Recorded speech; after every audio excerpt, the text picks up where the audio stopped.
قرآن مجید کا سورہ نمبر 74 سورہ مدثر۔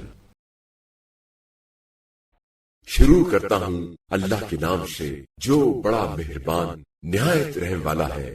اے چادر اوڑھنے والے رسول صلی اللہ علیہ وآلہ وسلم، اٹھیے اور لوگوں کو عذاب الہی سے ڈرائیے اور اپنے پروردگار کی بڑائی بیان کیجیے اور اپنے کپڑے پاک رکھیے اور بتوں کی نجاست سے دور رہیے اور کسی پر احسان نہ کیجیے زیادہ حاصل کرنے کے لیے، اور اپنے پروردگار کے لیے صبر کیجیے۔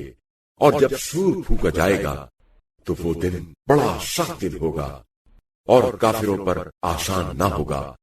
مجھے اور اس شخص کو چھوڑ دیجیے جسے میں نے تنہا پیدا کیا اور اسے پھیلا ہوا فراواں مال و زر دیا اور پاس حاضر رہنے والے بیٹے دیے اور اس کے لیے سرداری کا ہر قسم کا سامان مہیا کیا، پھر بھی وہ طمع رکھتا ہے کہ میں اسے زیادہ دوں۔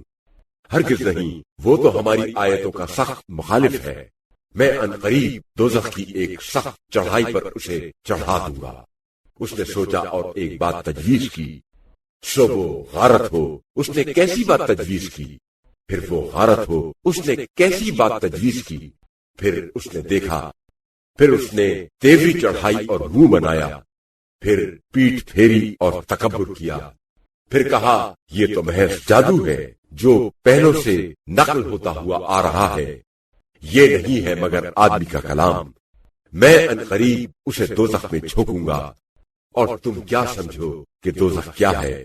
وہ نہ کوئی چیز باقی رکھتی ہے اور نہ چھوڑتی ہے، وہ کھال کو جھلس دینے والی ہے۔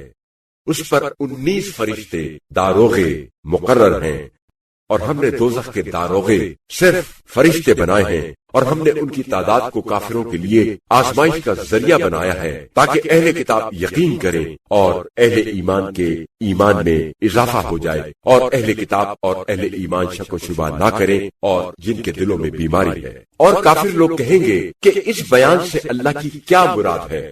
اسی طرح اللہ جسے چاہتا ہے گمراہی بھی چھوڑ دیتا ہے اور جسے چاہتا ہے ہدایت دیتا ہے، اور رب کے لشکروں کو اس کے سوا کوئی نہیں جانتا، اور یہ دوزخ کا بیان نہیں ہے مگر انسانوں کے لیے نصیحت۔ ہرگز نہیں، قسم ہے چاند کی اور رات کی جب وہ جانے لگے، اور صبح کی جب وہ روشن ہو جائے۔ وہ دوزخ بڑی چیزوں میں سے ایک بڑی چیز ہے جو انسانوں کے لیے ڈراوا ہے، یعنی تم میں سے ہر اس شخص کے لیے جو آگے بڑھنا چاہے یا پیچھے ہٹنا چاہے۔ ہر شخص اپنے اعمال کے بدلے میں گروی ہے، سوائے دائیں ہاتھ والے جنتیوں کے جو بہشت کے باغوں میں سوال و جواب کرتے ہوں گے مجرموں سے کہ تمہیں کیا چیز دوزخ میں لے گئی؟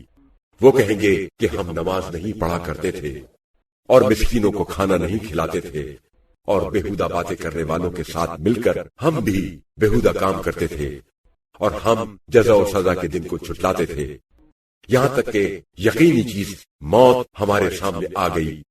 تو ایسے لوگوں کو شفاعت کرنے والوں کی شفاعت کوئی فائدہ نہیں پہنچائے گی۔ سو انہیں کیا ہو گیا ہے کہ وہ نصیحت سے روگردانی کرتے ہیں، گویا وہ بتکے ہوئے گدھے ہیں جو شیر سے ڈر کر بھاگے جا رہے ہیں، بلکہ ان میں سے ہر ایک شخص یہ چاہتا ہے کہ اسے کھلی ہوئی کتابیں دے دی جائیں۔ ایسا نہیں ہے، بلکہ وہ آخرت کا خوف نہیں رکھتے۔ ہرگز نہیں، یہ تو ایک نصیحت ہے، جو چاہے اس سے نصیحت حاصل کرے، اور وہ اس سے نصیحت حاصل نہیں کریں گے مگر یہ کہ اللہ چاہے وہی اس کا حقدار ہے کہ اس سے ڈرا جائے، اور وہی اس قابل ہے کہ مغفرت فرمائے۔